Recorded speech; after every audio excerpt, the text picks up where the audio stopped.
kaya't ihandog mo na ngayon sa Kanya ang buhay mo. Huwag nang magduda pa, ngayon'y gawin mo na.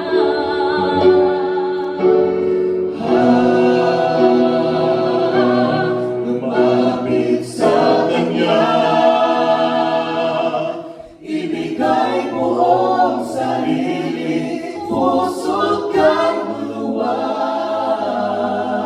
Huwag nang maghintay pa, ngayon mo ito gawin. Sapagkat di mo batid kung ano kailangan ang bukas para sa'yo.